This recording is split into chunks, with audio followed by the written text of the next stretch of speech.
Crime spécial prédateur sexuel s'installe maintenant à Courbevoie, une commune de l'ouest parisien. À l'hiver 2015, un animateur périscolaire est accusé d'avoir abusé sexuellement d'une quinzaine de jeunes écoliers. Découvrez cette histoire bouleversante pour Crime.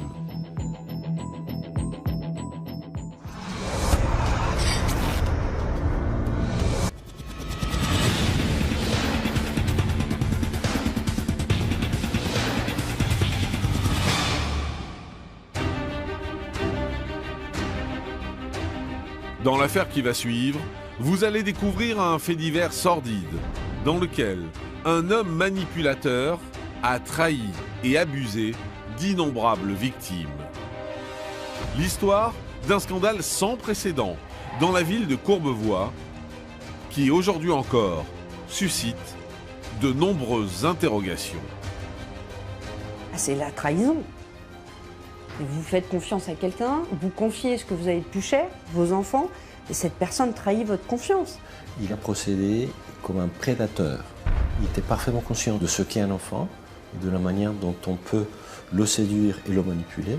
Il avait un projet et il a pu le mettre en place avec un nombre d'enfants qui fait froid dans le dos.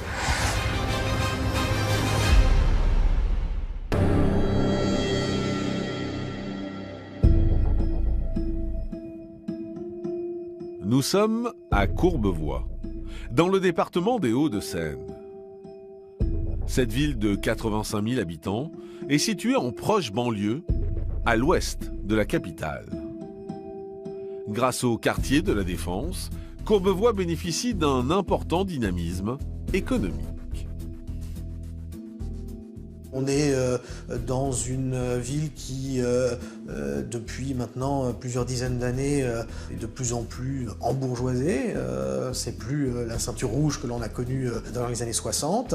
C'est une ville plutôt privilégiée, avec un tissu social assez diversifié, une banlieue, je dirais, haut de gamme. Mais cette commune privilégiée va connaître à l'automne 2015 un scandale aussi inattendu que terrifiant. Le 10 octobre 2015, un père de famille se présente au commissariat de police de Courbevoie pour déposer plainte à la suite de la révélation d'abus sexuels qui lui a été faite par son enfant. Son fils de 6 ans, que nous appellerons Louis, aurait subi des attouchements de la part d'un animateur périscolaire de la ville. Des faits graves qui auraient commencé 1 an plus tôt et se seraient produits à de nombreuses reprises.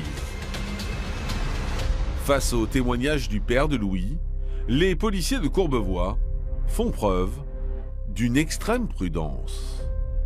Le recueil de la parole de l'enfant n'est pas fait immédiatement. On recueille d'abord la plainte du père de famille et, comme il s'agit d'un mineur, le dossier est transféré à la brigade de protection de la famille. Cette brigade de protection de la famille est une unité spécialisée justement dans le recueil de la parole des enfants victimes et d'une manière générale des personnes vulnérables victimes. Mais alors, qui est cet animateur accusé du pire? Aurait-il fait d'autres victimes que cet élève de CE1? Et que va découvrir la brigade spécialisée?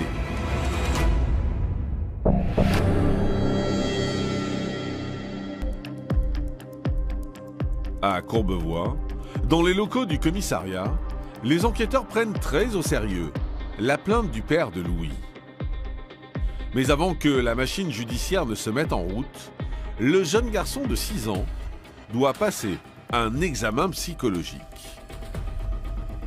L'idée de cet examen, c'est quand même malgré tout de vérifier si on peut ou pas se fier à la parole de cet enfant et de décrire de manière assez sommaire, rapide, les manifestations traumatiques qui paraissent cohérentes par rapport à ce que l'enfant raconte. Pour cela, le pédopsychiatre étudie minutieusement le comportement de la victime. Mon travail consiste à faire un travail de médecin, c'est-à-dire à recueillir un certain nombre de signes et à recueillir un certain nombre de symptômes que je constate et que je partage avec l'enfant et sa famille, et à tenter de donner un sens à ce que je vois, à ce que je constate et à ce qui m'est partagé. Chaque cas est différent, mais bien souvent les enfants victimes d'agressions sexuelles expriment des manifestations traumatiques bien précises. Ce sont des enfants qui commencent à faire pipi au lit, et ce qu'on appelle énurésie, qui reviennent de l'école souillés, et tout cela est inhabituel. Ce sont des enfants qui peuvent présenter des difficultés alimentaires, et des enfants qui se nourrissaient parfaitement, et soudainement, ils se mettent à ne pas manger. Pour Louis, 6 ans, ce sont des cauchemars à répétition qui ont alerté les parents. C'est un enfant qui n'avait pas de difficulté de sommeil et qui soudainement se met à faire des cauchemars, et souvent, 3 fois par semaine, plusieurs fois par nuit, et cela est inhabituel. Et les parents s'interrogent et ne trouvent rien dans ce qui a été vécu avec eux par l'enfant qui puisse expliquer ces cauchemars. Le 19 octobre 2015, 4 jours après la plainte de son père, la brigade de protection des familles décide de recueillir le témoignage de Louis. Le jeune garçon maintient avec ses mots les accusations à l'encontre de l'animateur. Il va donner son nom, il va donner son prénom, surtout il va dire que c'est Édouard, il va le décrire physiquement, et puis il va expliquer qu'il a été victime à la fois dans les toilettes, et puis qu'il a été victime aussi au sein des locaux en fait, de l'animation. Voilà. Toute l'attention est désormais concentrée sur la personne d'Édouard. Cet homme de 26 ans travaille depuis 2012 comme animateur périscolaire au sein d'une structure de la ville appelée le VAL. Vacances, animation, loisirs. En épluchant son parcours, les enquêteurs découvrent qu'Édouard a encadré des adolescents chez les scouts de Courbevoie. Ça va être pour lui un moment important parce qu'il va y avoir un véritable épanouissement. C'est quelqu'un qui va aimer la vie en collectivité dans ce cadre-là. En plus d'être animateur et chef scout, le jeune homme a également endossé un autre costume. Il va faire du babysitting parce que c'est vrai que, et ça c'est une constante, hein, il a un rapport avec les enfants qui est un rapport d'affection. Beaucoup d'entre eux disent mais nous on aimait beaucoup Édouard, on l'aimait beaucoup parce qu'il jouait avec nous et il était comme l'un des nôtres. Mais la brigade de protection des familles est très étonnée d'apprendre qu'Édouard ne possède aucun diplôme, ni même le BAFA, pour travailler auprès des enfants. Au moment où il est recruté par le VAL pour être animateur, il a un CAP de jardinier, il a plus ou moins un CAP de cuisine, donc il n'a a priori aucune compétence pour être animateur.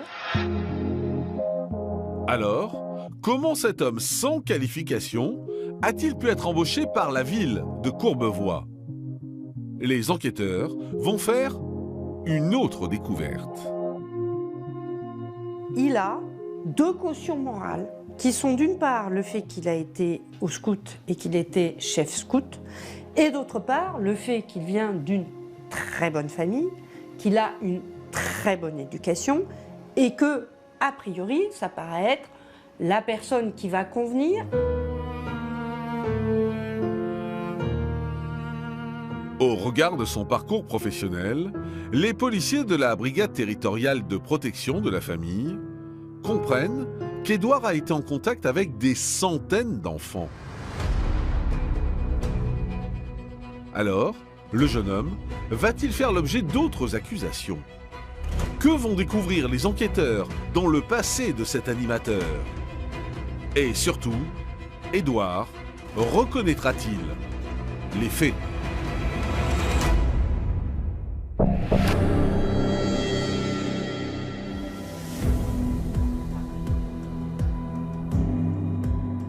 À Courbevoie, les enquêteurs de la brigade de protection des familles ne retrouvent aucune trace de ce prénommé Édouard dans le fichier judiciaire des auteurs d'infractions sexuelles. Alors, pour en connaître davantage sur l'animateur de 26 ans, les policiers décident de passer sa vie au peigne fin. Il est né en Inde, il a été adopté très jeune par ses parents qui venaient de France. Et ensuite, il a suivi son père et sa mère dans le cadre de leur déplacement professionnel, puisqu'il a vécu notamment à Londres. Pendant des années, ses parents adoptifs travaillent au service de la diplomatie française, assurant un niveau de vie confortable à Édouard. Des gens qui avaient des moyens, des gens qui avaient un bon niveau intellectuel et des gens qui ont cherché à donner la meilleure éducation possible à leur fils. Mais à cause d'une malnutrition infantile, Édouard développe très jeune une déficience intellectuelle qui impacte son parcours scolaire. Dès la 6e, il a été placé dans des sections qui étaient des sections pour les élèves en très grande difficulté. Et il a eu beaucoup de mal au niveau scolaire, au niveau des apprentissages, des acquis de base. Il a été incapable en réalité de suivre un cursus scolaire classique, donc un garçon qui n'avait pas de talent particulier pour les études, ce qui, je pense, pour les parents, était quelque chose de difficile à admettre. À Courbevoie, les enquêteurs veulent savoir si par le passé, Édouard a déjà eu un comportement déplacé à l'égard des enfants qu'il côtoyait. En interrogeant l'ancien directeur du Val, ils font alors une découverte ahurissante. L'animateur a en réalité déjà fait l'objet d'une procédure disciplinaire à la suite de 2 plaintes de parents déposées en 2012 et 2013 pour des attouchements sur mineurs. Le dossier administratif, il révèle qu'il y a une commission qui s'est réunie, que la commission a examiné les faits qui avaient été portés à sa connaissance et qu'elle avait estimé que Édouard devait être encadré. Et malgré les faits graves qui lui sont reprochés, l'animateur fait simplement l'objet d'un suivi dans le cadre de ses activités pédagogiques. Grosso modo, c'est le fait de dire tu ne travailles pas tout seul et tu es tout le temps en binôme avec quelqu'un. Comme ça, on est sûr qu'il n'y a pas de souci avec de nouvelles plaintes d'enfants. Par ailleurs, les enquêteurs découvrent dans ce dossier administratif qu'Édouard a été épaulé dans cette épreuve par son propre père, convaincu de son innocence. Il écrit une longue lettre pour soutenir son fils et le recommander finalement assez chaleureusement. Face aux accusations à l'encontre d'Édouard, de nombreux parents se sont eux aussi montrés solidaires. C'est un garçon gentil, c'est un garçon bien élevé, c'est un garçon qui inspire confiance. A priori, ces parents-là n'avaient aucun motif de plainte. Et quand ce dernier leur a demandé leur soutien, ils ont très naturellement accordé leur soutien parce qu'ils étaient contents de lui. Ces marques de soutien payent, car Édouard est finalement réhabilité dans ses fonctions d'animateur périscolaire. On va considérer que la parole de l'enfant n'est pas suffisamment forte pour justifier une mise à l'écart, et pas suffisamment forte en tout cas pour justifier un licenciement. Voilà. Donc on lui fait un vague rappel en lui disant de toute façon ne sois pas trop proche, voilà, hein, puis tout ira bien. Surtout, les enquêteurs de la brigade de protection des familles constatent que ces 2 signalements d'agression sexuelle n'avaient pas été transmis aux autorités judiciaires. Tout citoyen et même tout professionnel de santé qui sait qu'il y a un mauvais traitement sur mineurs et également sur le plan sexuel doit le révéler. C'est une obligation qui est sanctionnée pénalement. Mais alors, au regard du passé d'Édouard, les policiers sont-ils en présence d'un prédateur sexuel multirécidiviste? Que va révéler l'animateur lors de son audition? Ces drames auraient-ils pu être évités?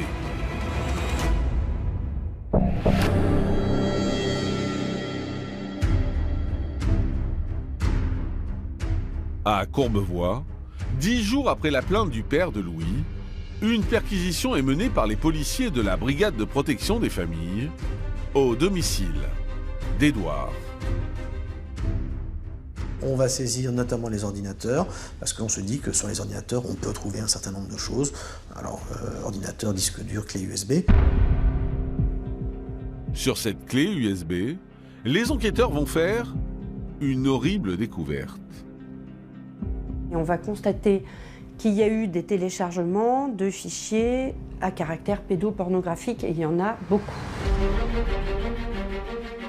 Les taux Reprochés ont été commis. face aux enquêteurs, Édouard assure que les images pédopornographiques ne lui appartiennent pas. Il va dire ce que disent beaucoup des personnes qui se retrouvent dans la même situation. J'ai pas fait exprès, ça s'est enregistré tout seul sur mon ordinateur. Lorsque j'ai été sur des sites pornographiques, les fichiers et les images se sont affichées toutes seules. Quoi qu'il en soit, la seule détention de fichiers pédopornographiques est sévèrement punie par la loi. C'est bien entendu incriminé. C'est un délit. On a remarqué que c'est souvent la porte d'entrée, ou en tout cas ça accompagne la pédocriminalité. C'est souvent un signe. Alors, il y a des pédophiles qui passent jamais à l'acte et qui se contentent, entre guillemets, de ça. Enfin, n'oublions pas que derrière chaque image pédopornographique, il y a un mineur. C'est l'horreur absolue, ces images. Si Édouard nie farouchement être le détenteur de ces photos, il reconnaît contre toute attente l'agression de Louis, 6 ans.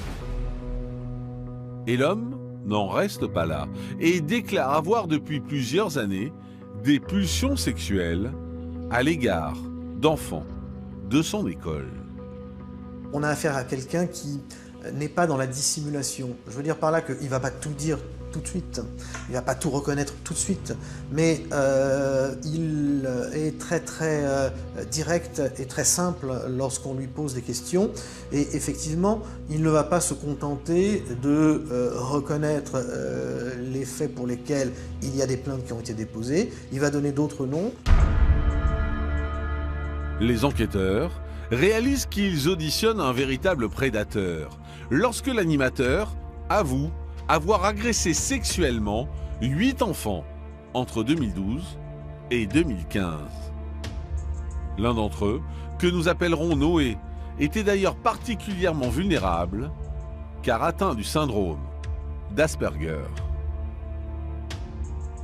Il va expliquer qu'il a gardé ce jeune enfant qui effectivement avait un syndrome autistique, qu'il était particulièrement touché par le comportement de cet enfant qui pour lui faisait résonance dans l'isolement dans lequel il pouvait se trouver, dans ses difficultés de communication. C'était des choses qui parlaient à Édouard. Le 23 octobre 2015, après 48 heures de garde à vue, Édouard est mis en examen pour agression sexuelle et possession d'images pédopornographiques. Le jeune homme est placé en détention provisoire. C'est pas un monstre froid. Donc ça existe. Et en même temps, et c'est cet en même temps qui est épouvantable, existe le fait qu'il éprouve un désir sexuel physique pour ce même enfant dont il a parfaitement conscience de la vulnérabilité particulière liée à ce syndrome autistique. Et ça, c'est atroce. Parce qu'il ne sait pas. Il ne sait pas mettre une barrière. Il ne sait pas mettre une séparation entre « j'aime cet enfant parce qu'il me touche » Je désire cet enfant physiquement et ce désir est interdit. Alors, que vont révéler les auditions des élèves agressés par l'animateur? Édouard a-t-il fait d'autres victimes? Et comment cet homme a-t-il pu travailler au contact d'enfants pendant autant d'années?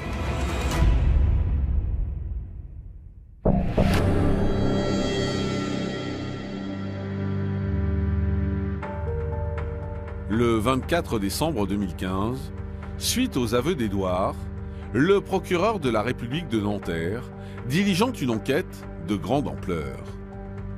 Tous les garçons âgés de 4 à 10 ans qui ont été en contact avec l'animateur entre 2012 et 2015 vont être auditionnés par les policiers de Courbevoie.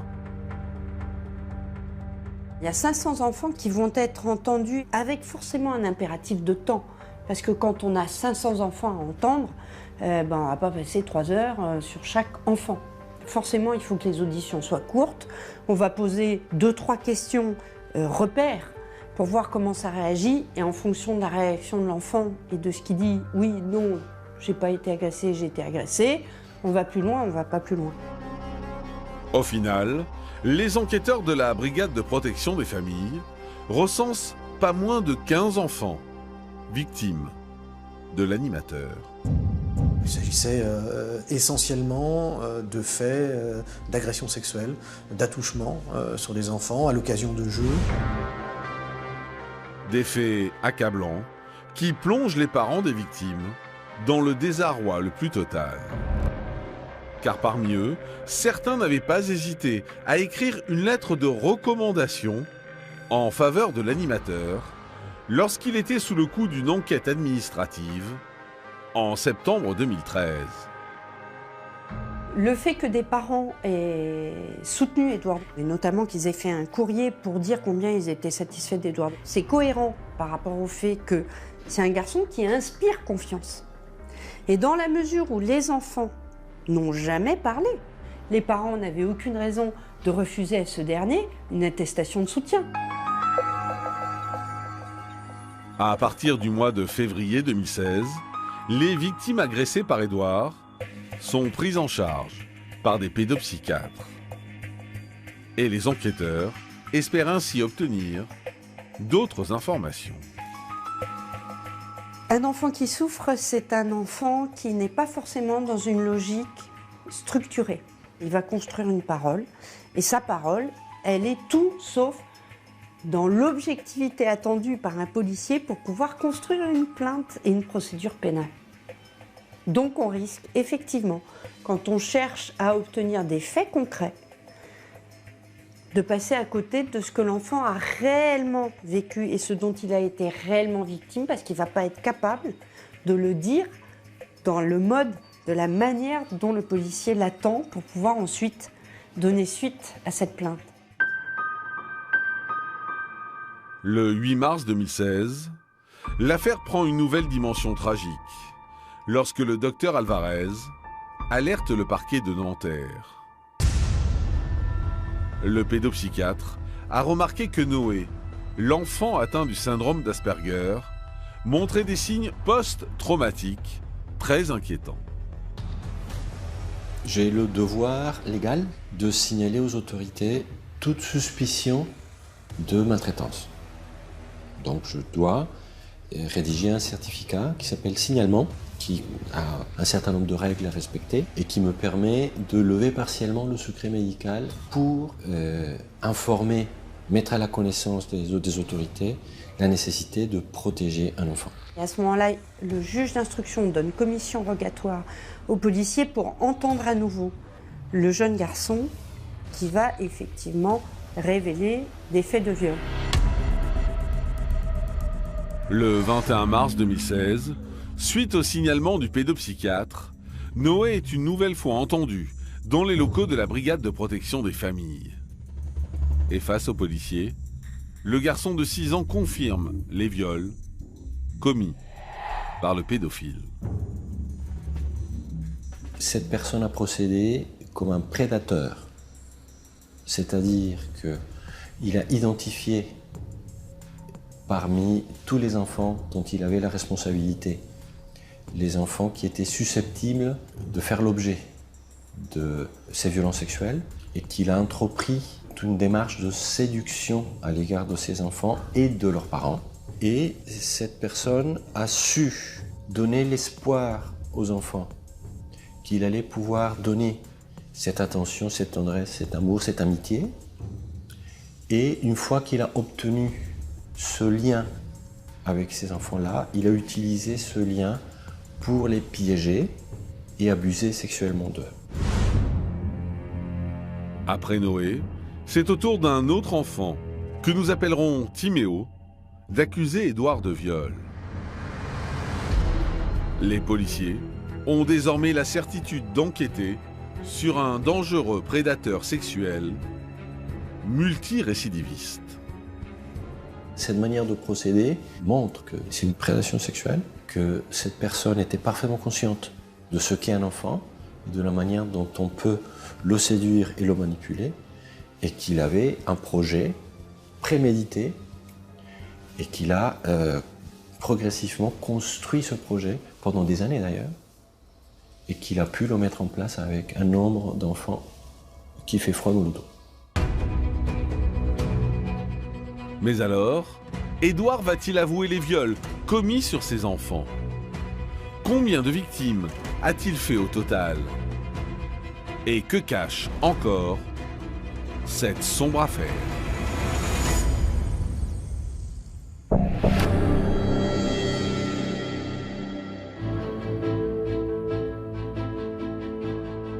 À Courbevoie, à la lumière des nouveaux éléments, Édouard est désormais mis en examen pour viol et agression sexuelle sur mineurs. Le 23 janvier 2017, il est extrait de sa cellule et une nouvelle fois entendu dans les locaux de la brigade de protection des familles. Face aux enquêteurs, l'homme de 26 ans reconnaît partiellement les faits dénoncés par Noé et Timéo.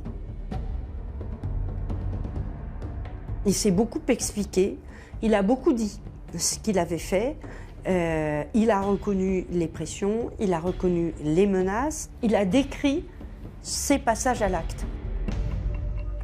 Il s'est construit un espèce de petit scénario pour minimiser la gravité des choses, parce que ce sont des enfants, parce que les enfants oublient, parce que c'est pas si grave. Mais quand on dit à un enfant « tu ne dis rien », ou qu'on dit à un enfant « attention, si tu fais pas ce que je te demande, je recommencerai » ou je te... Voilà. Quand on menace un enfant, c'est qu'on est bien conscient du caractère transgressif de son comportement. 9 mois plus tard, à l'issue de l'instruction, la structure Vacances Animation Loisirs se constitue en partie civile. L'employeur d'Édouard considère que l'animateur a enfreint les règles du VAL et donc qu'il a également droit à des réparations. Une décision difficile à entendre pour les parents des victimes. C'était un tsunami, c'était incompréhensible, inacceptable, intolérable. C'était quelque part, on avait meurtri leur enfant. Car pour ses parents, le VAL a sa part de responsabilité dans cette terrible affaire. Ah, c'est la trahison. Et vous faites confiance à quelqu'un, vous confiez ce que vous avez de plus cher, vos enfants, et cette personne trahit votre confiance. Et c'est aussi une culpabilité terrible, celle du parent qui a confié son enfant à celui qui allait abuser son enfant. C'est épouvantable. Les membres du VAL expliquent que s'ils avaient conscience du comportement inadapté de l'animateur, ils n'ont pas mesuré la gravité de la situation. Il n'est pas acceptable que cet homme ait pu être embauché sans qu'il y ait eu d'autres enquêtes. Certes, il est responsable de ses actes, mais bien d'autres personnes autour de lui sont aussi responsables. Tout ce monde d'adultes, responsables d'animation, le maire, le centre et autres, qui n'ont pas eu cette vigilance de se dire « Pouvons-nous laisser cet homme auprès d'enfants ?» Face à la pression locale, les responsables du Val et de la mairie de Courbevoie sont sommés de s'expliquer sur la gestion du cas Édouard en interne. Lorsqu'on interroge les fonctionnaires du Val, on a des réponses qui sont des réponses, mais moi, mon rôle, c'était celui-ci, et j'ai fait ce que je devais faire, c'est-à-dire j'ai prévenu mon supérieur hiérarchique, j'ai envoyé une note, et à tous les échelons, c'est cela, et à tous les échelons, on se réfère au supérieur hiérarchique, et sans se dire que ça ne concerne plus l'administration, mais ça concerne la justice. Il y a eu une gestion purement administrative de cette situation, au pire sens du terme. Des déclarations incompréhensibles pour les parents qui attendent des réponses claires. En décembre 2017, une information judiciaire contre X est alors ouverte en parallèle afin de déterminer la responsabilité de chacun dans ce dossier. Le Val aurait dû signaler la chose aux autorités judiciaires. Le Val n'a pas à mener seul une enquête dès lors que les faits qui sont avancés présentent un caractère pénal. On n'a jamais pris au sérieux les enfants.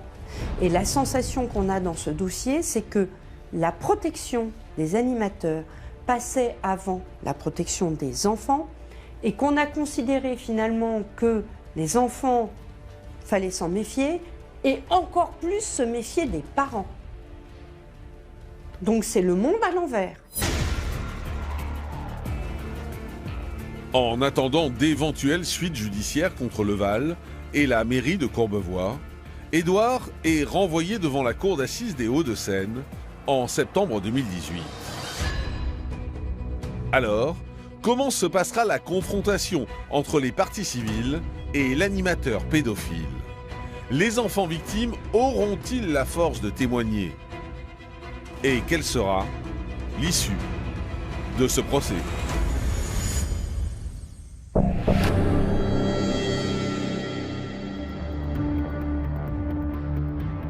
Le 7 septembre 2018, s'ouvre devant la cour d'assises des Hauts-de-Seine le procès d'Édouard, dans une ambiance extrêmement tendue. Beaucoup de presse, beaucoup de public, beaucoup de monde dans la salle d'audience, donc une ambiance très survoltée. Des parents très en colère. En colère contre Édouard, mais également contre le Val, qui a estimé lui aussi être victime dans cette affaire. On va quand même beaucoup parler au début de l'audience de la présence au débat du Val, de sa constitution de partie civile, de la recevabilité ou non de cette constitution de partie civile, sachant que de toute façon, dans la liste des témoins, il y a le responsable du Val, il y a le maire de Courbevoie, il y a toute une série de personnes dont de toute façon l'audition est prévue. Tandis que les procès jugeant des agressions et des viols sur mineurs se tiennent habituellement à huis clos, l'audience d'Édouard, elle, est publique. C'est l'occasion pour l'enfant de se reconstruire. La première marche d'une nouvelle histoire, d'une nouvelle vie. L'occasion pour lui de réaliser que, ben oui, cet homme-là, un jour, l'a agressé. Cet homme-là, un jour, a été plus fort que lui. Mais que là, par cette parole qu'il vient déposer devant une cour d'assises, c'est lui qui devient plus fort que son agresseur. 3 ans après la plainte du père de Louis, les victimes de l'animateur ont grandi et sont désormais âgées de 8 à 12 ans. Ces enfants-là ont fait un parcours avec leur famille et avec leurs avocats. Et cela a été très important pour ces enfants-là. Ils ont fait suffisamment de chemin pour pouvoir, à un moment donné, devenir les acteurs aussi de la cour d'assises. Et je trouve que c'est formidable. Tour à tour, les 15 victimes racontent courageusement leur histoire à la barre, à seulement quelques mètres de leur bourreau. Et un témoignage va particulièrement marquer les esprits. Il y a un des enfants pour lequel n'était retenu que des agressions sexuelles parce qu'il avait indiqué qu'il n'avait subi que des agressions sexuelles, qui a révélé à l'audience qu'il avait été victime de viol. Ce qui va donner lieu normalement à une nouvelle procédure pénale. Au bout de 3 jours d'audience, Édouard va finalement craquer et reconnaître tous les faits de viol dont il est accusé. Pour se reconstruire, il faut être clair avec soi-même sur ce que l'on a fait.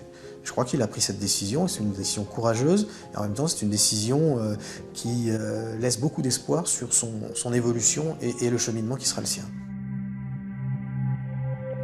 Le 14 septembre 2018, après 7 jours de débats éreintants, Édouard est condamné à 15 ans de réclusion criminelle, dont 10 de période de sûreté. L'animateur écope également d'un suivi socio-judiciaire de 7 ans et a interdiction d'exercer toute activité bénévole ou professionnelle au contact des enfants. La réaction d'Édouard était une réaction d'abattement, comme toutes les personnes qui sont condamnées, mais il n'y a pas eu d'appel, ce qui signifie que la décision, elle, est acceptée en tant que telle.